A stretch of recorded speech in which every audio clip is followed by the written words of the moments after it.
Welcome to Veronica Live, and we are here with our next guest, and it is our brand new mayor of Panama City Beach, and it's Mayor Stuart Tettemer. And you've been the mayor for, I think, about 48 hours, Mayor? How long has it been? Welcome to Veronica Live.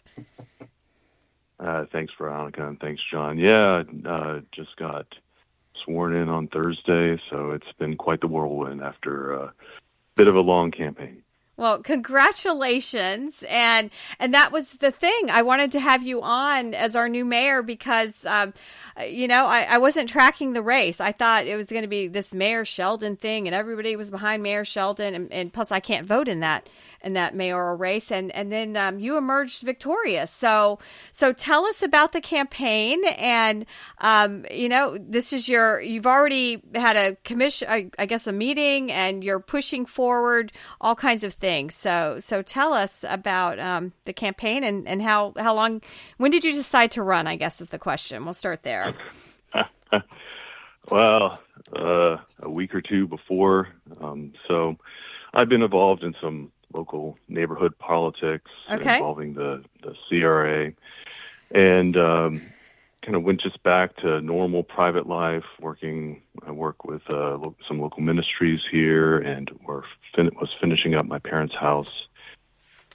Knew the election was coming up, and saw the state of the race, the state of the candidates, and we had two city council positions running unopposed, and then the mayoral's race, and it just didn't look like there was a strong option there. So looked around. I had actually been asked by a few people to run, and I laughed them off. It's just like I'm not political really at all. I'm mostly just focused on my neighbors and family. But I cared about the way that people here are treated. I cared about making sure that the city government is working for everyone who lives here. And so I decided if I cared that much, I'd throw my hat in the ring. I got in about 2 days before the deadline, Wednesday, and the deadline was Friday. So a bit of a late start, had zero planning for the campaign. So had to get off quickly. I have a background in startups, technology startups. So that really prepared me for doing a lot of different things very quickly. I also had a good community around me of volunteers who were willing to help and offer their services. So we just took to hit the ground running as quickly as possible. There's a lot of stuff involved in running a political campaign, even at a local race. And I was my own campaign manager. I obviously had advice and help and, did some contracting for some services. But, just had to learn a lot and move quickly and adjust. One of the beautiful parts about campaigning in this area is it's pure retail politics. You knock on a lot of doors, talk to a lot of people, and in fact, didn't develop the campaign platform until a couple weeks into the race after talking to a bunch of people. And that's why I think we had such a strong showing is I made sure to touch on the issues that mattered most to people who lived here. One obviously is traffic. Another one is some of these local infrastructure projects. Beach access is also very important. And each neighborhood also has their own individual needs that need to be addressed. And finally, we have great arts and culture here. And so highlighting those also became an important plank of the platform. So is that when you came up with your slogan, putting locals first, is after meeting with all of these people? The actual phrase took some development because, political phrases have to be pretty short. They have to fit on a sign. Right. But the idea of taking care of constituents is just common sense politics. Right. And a lot of folks felt like they weren't being taken care of, that this was a visitor first, resident second area. And so, putting locals first was the initial idea. The phrase came in About a week or so in, after trying to get it short enough to fit and convey the message with a nice punch. That's it's interesting that you didn't develop your campaign platform until after you went out and started talking to people. Because usually it's the other way around. What month did you start, Patrick? Stuart? I'm sorry, say again? When did you start the campaign? When did you start hitting? Right afterwards. So that was like mid-February. Okay. I'd come to understand, my impression of campaigns had been you run a bunch of TV ads and, do text messaging and stuff like that. And we did do TV ads and text messaging later on in the campaign, but that's not local race politics. Local race politics is talking to people. And so, the impetus was always putting the people who live here first, but part of putting them first is listening to them. And that's one of the things I think was missing in terms of the way people felt like their local government was interacting with them. And so, it started by listening and talking to people. The initial one was, the high cost of living here. So doing what we can to reduce taxes. So that's how I started off, just basic, good, small government politics. And then that's still an important part of the platform, but individual neighborhood needs and individual needs took precedence after we talked to people. I'm just curious, we've had a lot of growth on Panama City Beach and just as way of background, I ran for county commission twice, so I've been through the drill. Okay. You poor thing. Yeah. And much like you, I self-funded my campaigns. So, right. I didn't. Me too. I was not willing to go to I actually talked to the big boys, but, wasn't willing to do what was required to get their money. Let's put it that way. Sure. But the nature of Panama City Beach is changed. I've lived here 45 years. And I know at one time, you kind of had like the West Enders versus, basically the tourist business beach types, from residents versus tourist business based companies. And we've got so much growth out there with all this new housing. And I'm presuming there are a lot of retirees coming in and stuff. Is that, did you see that when you were out talking to folks that maybe there's a mix of, people that are anti-growth, because that's the way we like the small beach. And then there's other people that are like, hey, we wanted to come to this vibrant community because of the growth. Yeah. The electorate out here is actually heavily skews retired. There are a lot of people who moved here for quality of life. And that's what they care about. That's what they focus on. This is a great place to live, and it's a great place to live both because of the natural surroundings, but it's also a great place to live because of the community and because of the people here. And so people liked that small town feel. There is anti-growth sentiment. I grew up in Florida. Growth is a part of life in this state. We went from being the fourth largest state in the most recent census. We're the third largest state in terms of population.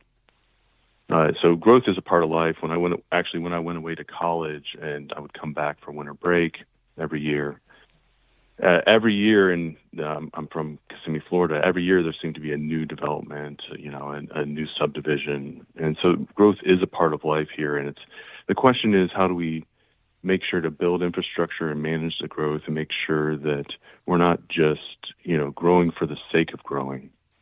And so you can't stop growth, but you can plan for it, and you can try to make sure that we don't destroy quality of life while an area grows. That's something that happened in Kissimmee when I was looking to move back to Florida. One of the reasons I didn't move back to Kissimmee is that town was just destroyed by poorly planned growth. Almost everyone I grew up with moved away. Only one of my friends from childhood is still there.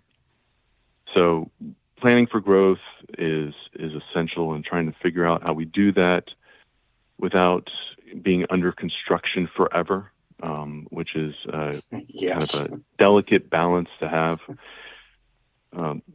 Florida is, I like to say Florida's filling up from the bottom.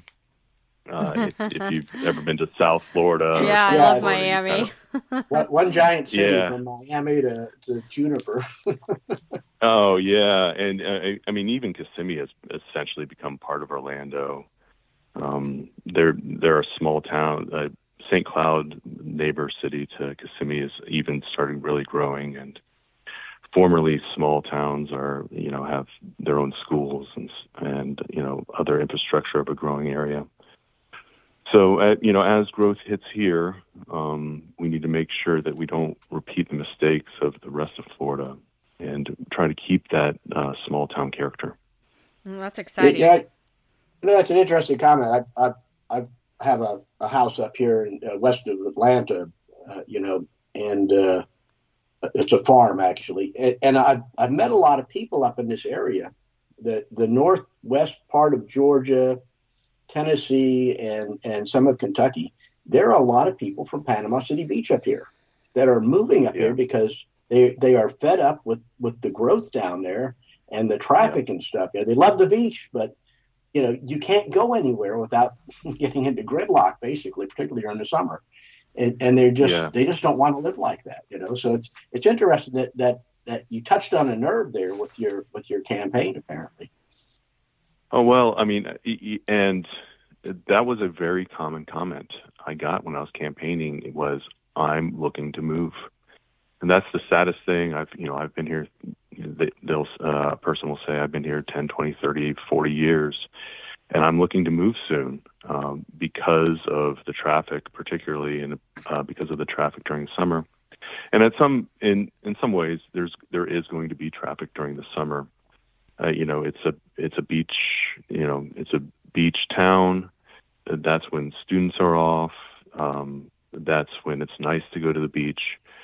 But there are some, especially in the tourism industry, that just think it's okay that people feel that. Another phrase I heard frequently was feeling trapped in your home, feeling trapped in our homes during the summer. And I've talked to folks in the tourism industry that just like, yeah, I mean, it's just okay. We just deal with it, and it's nice else. Other times it's like, well, maybe if that's where your livelihood comes from, it's okay. But if other people aren't making that trade-off, then it is hard to tell them, no, for 3-4 months out of the year, you can't. You have to plan intricately when you leave the house to go to the grocery store.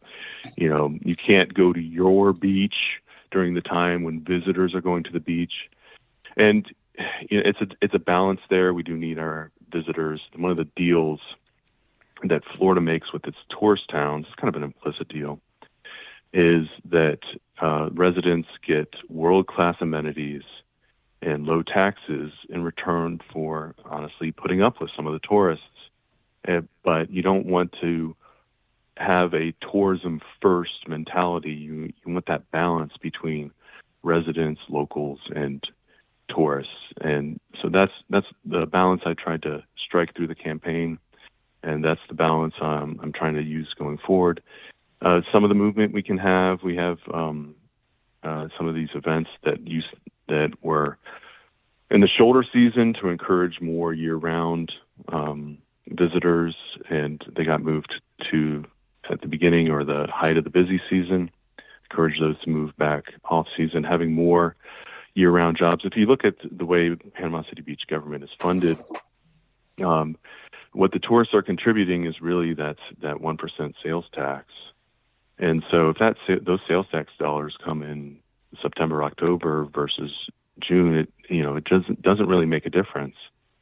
So encouraging more year-round tourism, which has always been a goal for Panama City Beach, I just think we may have lost sight of that in the last few years, means that we can have more year-round jobs in that industry, and also we can more easily plan for the surge in growth. We're never going to be able to build infrastructure for the height of the tourist season. If we have a giant peak of a tourist season, then you can't build infrastructure for that because we have to pay for that infrastructure, those roads, year-round. And so if we have a bad season or two, who's going to be paying for that infrastructure? It's going to be the full-time residents, the people who live here. The goal is to just make sure, and that peak is really where traffic gets unbearable. When you overload a system and people can't get through, a traffic light. Everyone here has had the experience of sitting at a traffic light or a turn for 3-4 light cycles. Oh, yes. I tell you, when it's your when you're up, you don't care if you're blocking that intersection if you've been waiting for a light cycle. That's exactly right. Mayor. It's right anyway. Yeah, well, I don't care. It's my turn, and so what that does is it blocks the flow of traffic, and so trying to avoid getting to that point by reducing that peak is an absolute goal. It's never going to be perfect. People are always going to complain about traffic, but really still being able to move around. And one of the fortunate and unfortunate things is I've lived a few places around the U.S. and I've lived in places with much worse traffic than this, where it's literally hours and hours to get anywhere.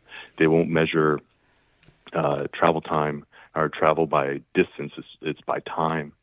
It's like, oh no, it's 3 hours to get there, and it could be across town.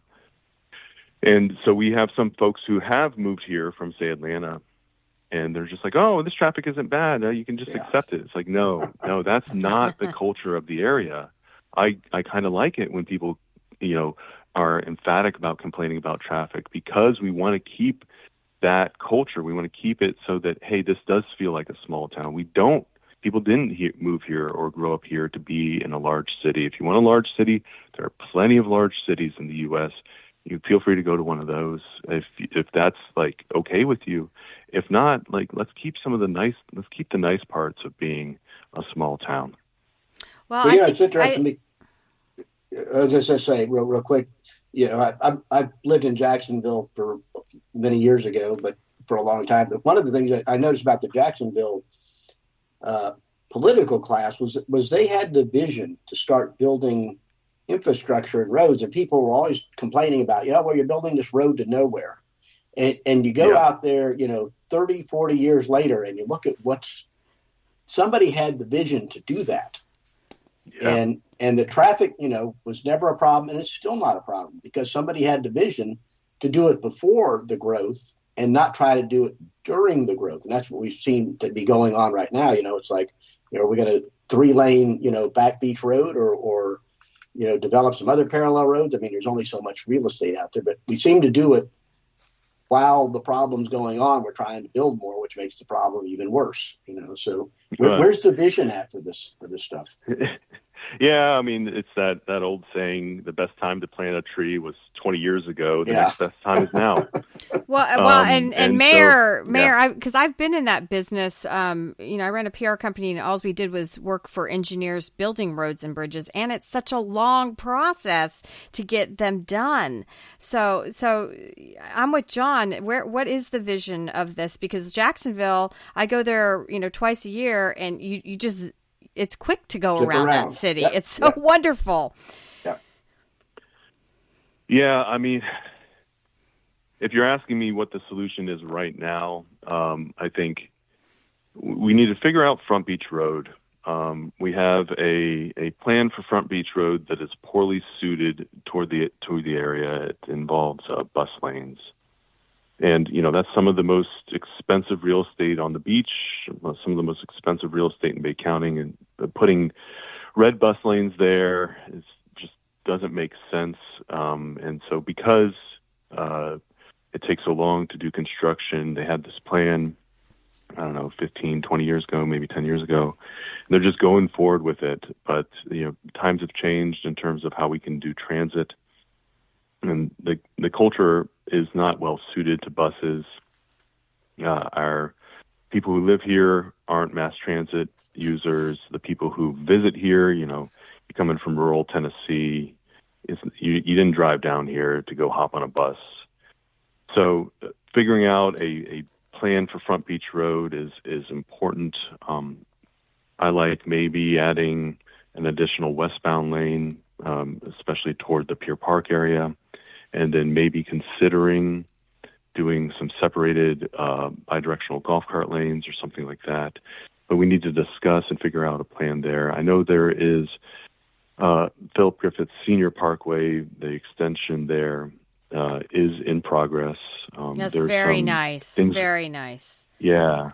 And there's some things we have to work out with the neighborhoods that will be impacted by it, particularly Breakfast Point. There's some concern that it's going to go too close for comfort there. So we got to work with Bay County and other folks to make sure we're accommodating existing uses. I mean, that's a big thing that's the balance of building infrastructure is you need to plan for the future, but you also have to accommodate the people who live here now. It's, the people in the future aren't more important than the people who live here now. The people who live here now are your community, are your neighbors. So there's a balance there, and you're going to make some trade-offs. I know there's a plan to bring that down to Back Beach Road a little bit to accommodate maybe Colony Club and Trieste. And in terms of road construction, that's not ideal. In terms of accommodating the existing neighborhoods, that's what you got to do. And so there's going to be that balance there. We want to try and strike that balance also with the folks in Breakfast Point. So an additional limited access east-west road will be very helpful. Getting Front Beach right will be really helpful. Something that tourists enjoy going on and that locals can use as well. That's why I'm really like the idea of making it more amenable to golf carts, get them off those travel lanes or the car lanes, and maybe get them in their own dedicated lane. But again, that's not a firm plan. We need to have some study. We need to make sure that we're doing it right because these things take so long. Right. We don't want another case in which we're locked into a plan like bus lanes that end up not making sense. But there are a lot of benefits, and that's part of community involvement. We have a lot of talent in our community because the area is so attractive. We'll get folks who have both retired or just simply moved here, potentially because they're remote workers. And so they can have a lot of good input. They understand trade-offs. That was my experience going door to door is people understand trade-offs and they're willing to work together if they have a partner in local government that's willing to work with them. But part of that's getting a vision out there for people to understand, and one of the things I'm concerned about, because I travel down, and I can't remember what the name of the new road is. It goes up to 79 that parallels Back Beach Road by Pier Park. I can't remember the name of that. Well, you can either call it Back Beach Road, or Philip Griffith Senior Parkway. Which that needs a stoplight, I want to tell you, because I go there all the time to shop, and when you're trying to leave Pier Park and go back over to 79, it's very trafficky, and I bet there's going to be a lot of accidents there. That's what I'm concerned about, because there's so much building that started going on out there on 79. You've got the hospital out there that's going to be open soon, and then you've got developments going up on both sides. And my understanding is I think they're looking at least 3,000 units out there. Margaritaville. And probably more than that. So you're going to have all that traffic. But, I was kind of surprised when they only made Philip Griffith Parkway a 2-lane. It's like, where was the vision to make it 4? They should have 4-laned it to start with, And now, my understanding is there's a plan for expanding that to 4 lanes pretty quickly. So right, but it's back to the thing of once the traffic volume increases, now you're going to try and be building on top of doing construction on top of the traffic, and then of course you get that choke point up there where you end up merging back into Back Beach Road. And I don't know what the plan is, to go through that house. Are they going to go through the housing development, as a parallel along the bay area, all the way up maybe to the sports park? That's the kind of stuff I see them building parallel roads, but perpendicular roads off Back Beach. but they're all going into new developments. I mean, go ahead. It's almost like you're going to overload back. John, he's been in office 2 days and we were demanding roads. I heard a lot of this from people, I totally understand. And actually, this is a great, the TPO, the Bay County TPO, is involved in a lot of this stuff. So that's, I believe, the Transportation Planning Organization, and they have a Citizen Advisory Committee, the CAC. And one of the beautiful parts about being in an area of this population is dedicated citizens can have a large impact if you have the time and the patience to work through governmental processes. And so if someone cares, they can really be part of that vision. I can tell you my understanding of the plan for Philip Griffith Senior Parkway is to kind of cut down, do almost a flyover at Back Beach, avoiding Colony Club in Trieste, and then come back up and then ending up at the sports park, and then I believe eventually going to Hathaway. And so, it will give us another east-west road there.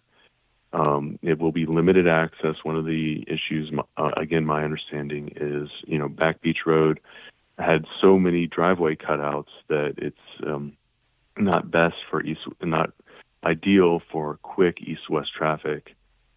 So, there are plans on that. They're working through them, and we do. They are not well advertised. It has been my experience here and many other people's experience here.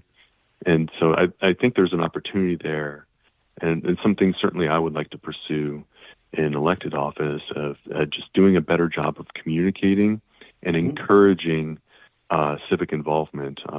As I mentioned earlier, because the population here is relatively small, a few dedicated individuals, if you really care, getting involved and have the time and the patience, getting involved in these organizations, you can have a tremendous impact.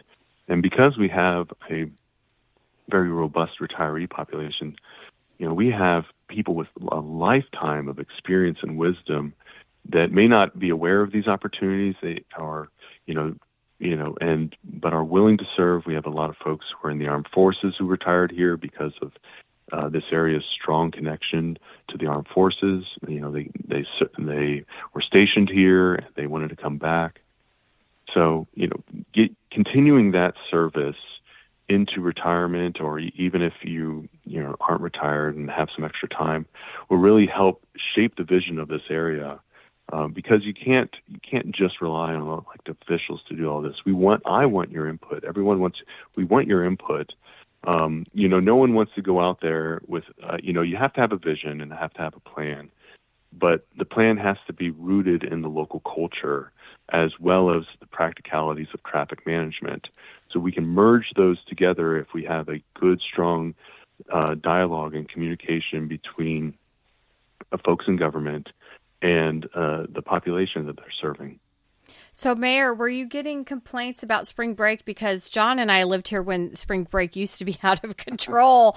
And, when they first transitioned to trying to make it to a family-oriented spring break, all the local business owners were mad. But it has been, it's been such a better place. And then when something does pop up on the beach, Sheriff Ford, he's a regular on my show. He doesn't tolerate any of that. So are people okay with the way we've transitioned now the last couple of years to a family-oriented beach?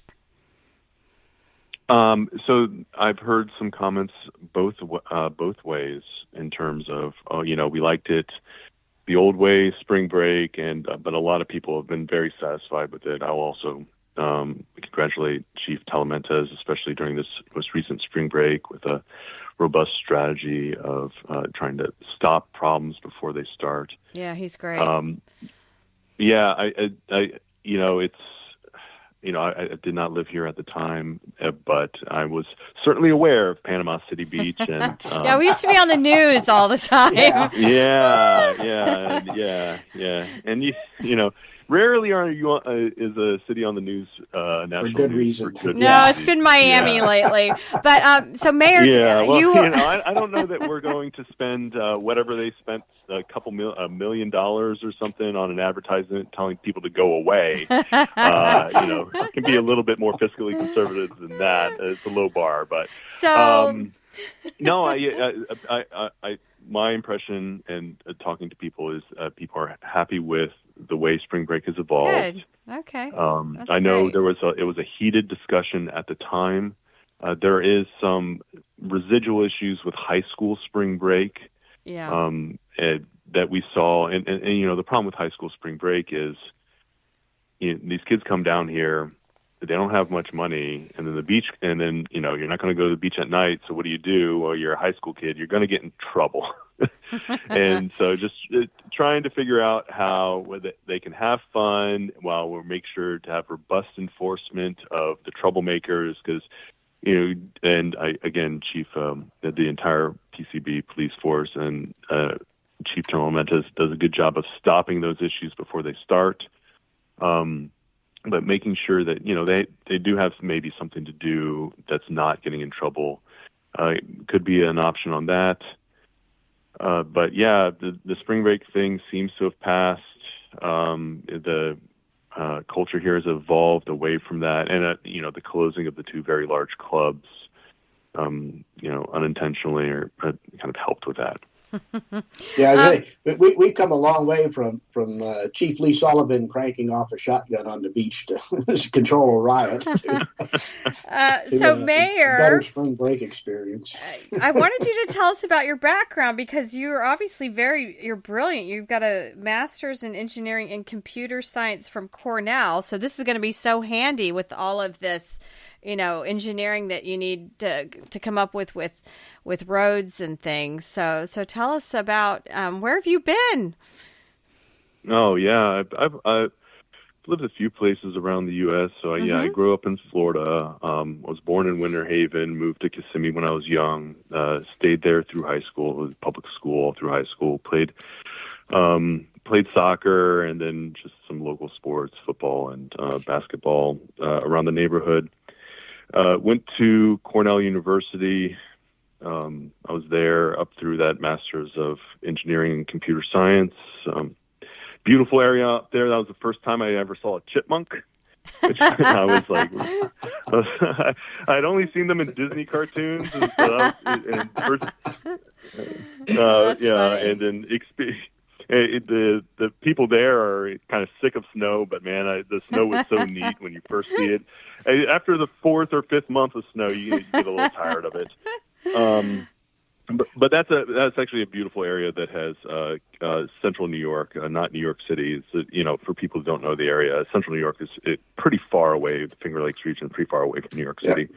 But it's a beautiful area that has done a good job of enriching local culture, preserving natural beauty, while also having a decently robust commercial culture. Because I was in computer science, I moved over to the Bay Area of California, the San Francisco Bay Area, also known as Silicon Valley. I worked with Amazon out there. Amazon's retail side, the stuff we all use, actually doesn't make them much money, but they have a computing side that runs that and actually runs a significant part of portion of the websites you use on the internet. So I worked over there. It was pretty fast growing, so I took a pretty lead role early on. And really had a lot of opportunities at Amazon. They also paid pretty well, which allowed me to get rid of my student loans very quickly. It was pretty important for me to get rid of those student loans, which were substantial, going to a private university, because my parents had co-signed them, so I didn't want them to be on the hook for any risks I took. And so after de-risking, started doing startups, worked with Pinterest pretty early on before they were public, and did another smaller startup around apartment rental search. and finally ended up with my most recent company, Elastic, which creates a search engine. If you ever searched on Wikipedia or Yelp or called an Uber, somewhere in the background's the Elasticsearch search engine. Elasticsearch was a remote job.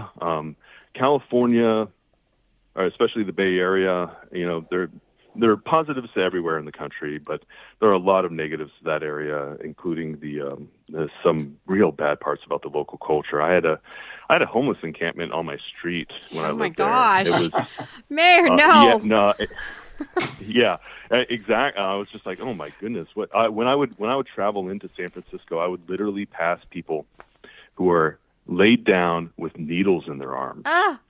And this was a common occurrence. San Francisco has this insane policy of giving thousands of needles per day to drug users, and so they're just needles all through downtown San Francisco. So yeah, wanted to get out of there when I could.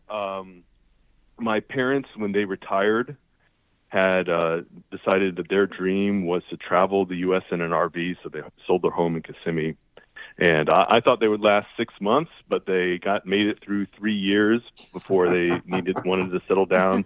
We had some family in Colorado, so they settled down in Colorado. So I moved out there with them to kind of help them find a house. I was out there for a little while until COVID-19 happened, and Colorado just went absolutely insane. They shut down the outdoor parks. One of the most striking things to me was when they started shutting us down. We got this letter from the county health department. I was in Jefferson County, Colorado, which has a urban part that's close to Denver, but is mostly rural. I was in the rural part. And in that letter shutting us down, there was no one's name at the bottom. No bureaucrat, no elected official. It was just Jefferson County Health Department says you need to do X. Oh my gosh. How do I talk to, that's not a real thing. It's an organization. Who's the person that's taking responsibility for this? So in the meantime, I've done a lot of business travel, and I had actually traveled back to Orlando and when I got off the plane, I felt the oppressive Florida humidity and was like, man, I need to get back home.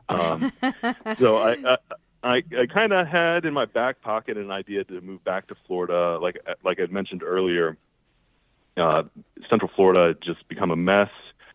I wanted to move to South, which more closely reflected my values. And so I'd heard from people who had lived in Panama City Beach that they really liked the area.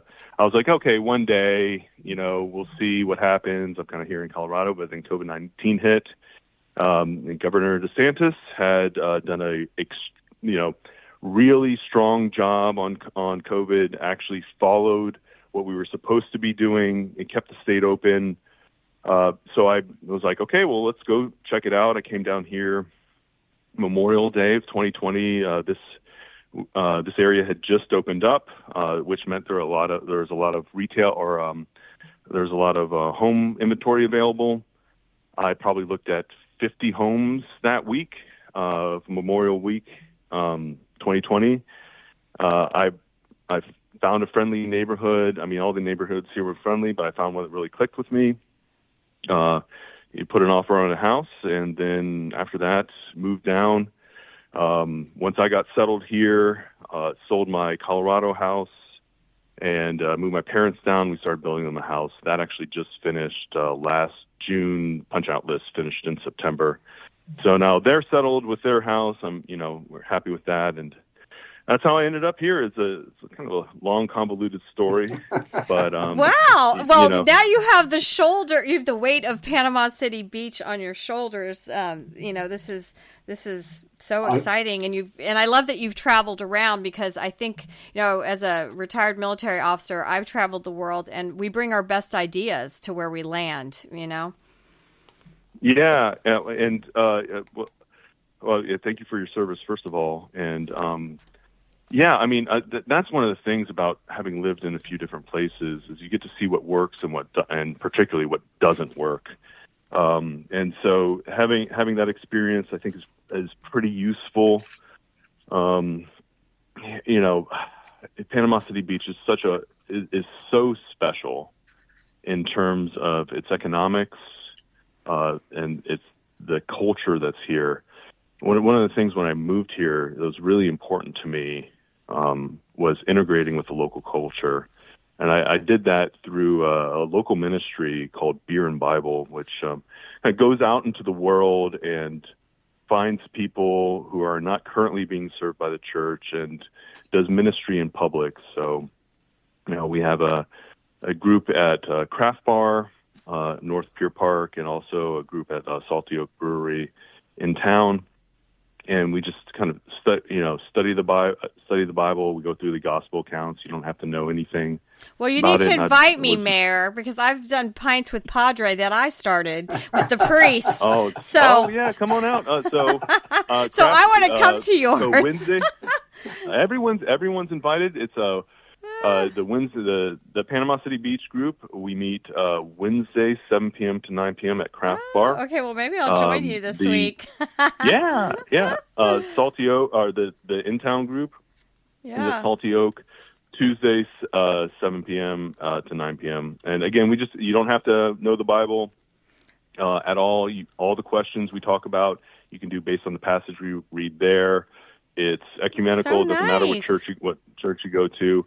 It's wonderful, and it really let me get to know acclimated to this place. And one of the most annoying things that happens when you move into a place, when certain people move into a place, is they can talk about how great the place they moved from is. And it's just like, no one, if that place was so great, why did you move here? And so no one wants that. No one likes that. And so it was really important for me to integrate as quickly as possible. I mean, there's a reason I moved here, which is because of the people and because of the values. So I saw too, John. Wait, I was. Go ahead, Veronica. Well, go, John. You go. We're always fighting for our guests. Well, I was going to say, I just wanted to follow up on that. It's interesting.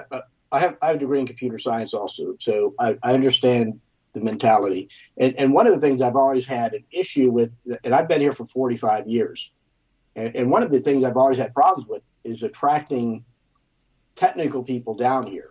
I've had plenty of opportunities to go to Washington and, different tech places, for promotions. And I like the lifestyle here. You should really try it, and I always had problems attracting top technical talent down here because they didn't understand the lifestyle trade-off, of not living in Washington, D.C. or, I actually came down here from Philadelphia, from the suburbs of Philadelphia, and dramatic change in lifestyle doing that and a much better quality of life.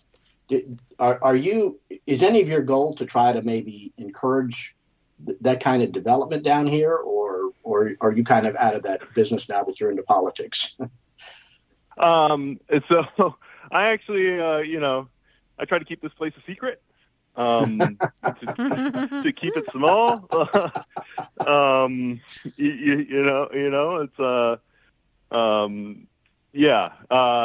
I think developing local talent is where I would want to focus here. And making sure that people who are interested, because the nice part about the technology industry is you can do it from anywhere now. And so you can live here. And my last company was fully remote. I did not have to go into the office. We were fully remote before COVID made remote common. And so you can absolutely go through here. You live pretty much anywhere you want. There are certain time zone issues. Actually, being in Central Time is a very convenient time zone because you can work with Europe if you need to. It's not that early in the morning. And you can also work with, there's a lot of developers on the West Coast. And so I would say for folks who either want to work for another company or start a company here, it would be nice to encourage some kind of local technology connections so that we're all supporting each other. Co-working spaces may be a part of that. Maybe do some sponsoring of local events that encourage technology. When you say technology here, so a lot of people think about someone fixing their printer. Yeah. That's called my husband. Yeah. But really, it's everything. It's everything from the technology we're using right now to discuss in local politics, the technology you're going to be using to broadcast your podcast.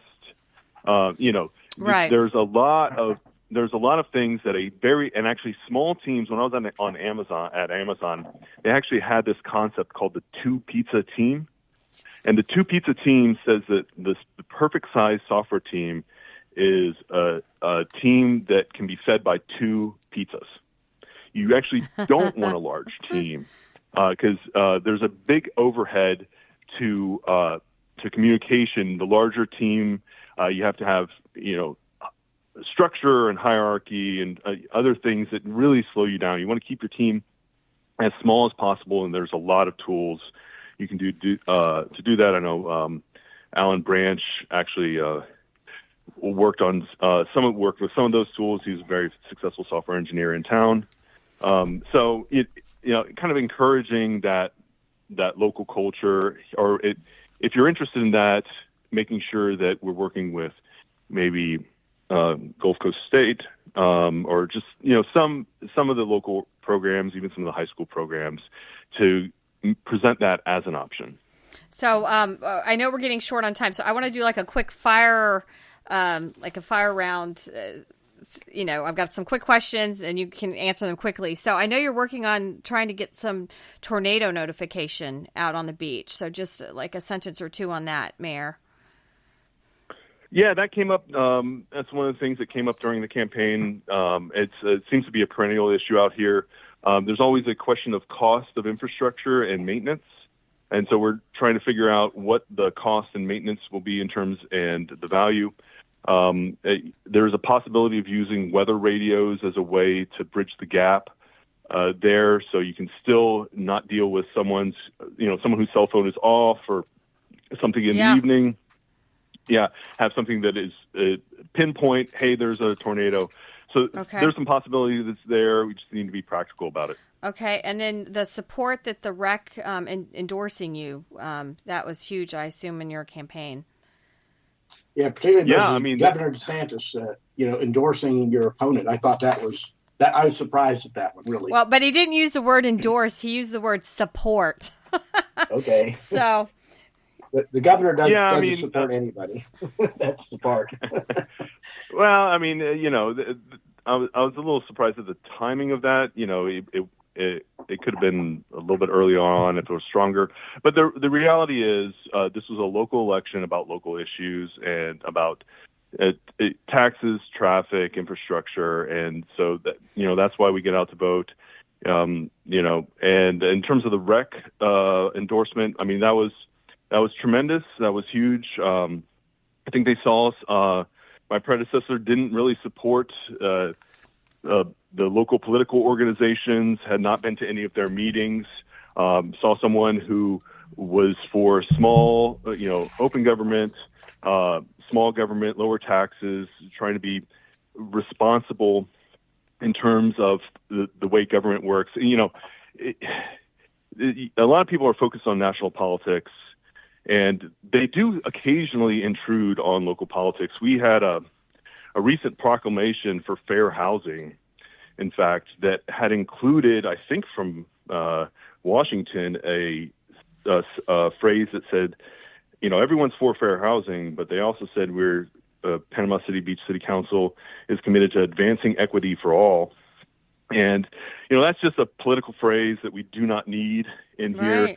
And so, it's so weird. And so that was in previous proclamations. One of the first things, actually, literally the first thing I did almost officially before being sworn in was have them strike that phrase. So that's not in the most recent proclamation. Excellent. And, that's the kind of vigilance we need. And I think that's what the rec saw in this campaign. Okay. And your leadership style, how do you roll? Yeah. So my leadership style is, I try to set broad guidelines, and then I let people who are passionate do their work. As if it's obvious, just get it done. Don't want to micromanage you. If there's a mistake, we will adjust and make sure we don't make that mistake again. But, letting people do the work that they're good at and focus on is the best way to get the most out of folks. And then do you have a motto? I know, so you said faith's part of your life, but is there a motto that you roll with? Because like John and I are military, so, excellence in all we do, service before self. That's how we kind of roll. So do you have something like that? Yeah, I was really struck by this phrase from my Ephesians 4:15, speaking truth in love. And so... And that's really having both the truth and the love aspect of it is really important. You can really over-index on the love, but not have the truth aspect of it. Yeah, I think you see that with some of the poorly thought out compassion, so-called compassion in the Bay Area, where they just people should be able to do what they want. It's no, it's not.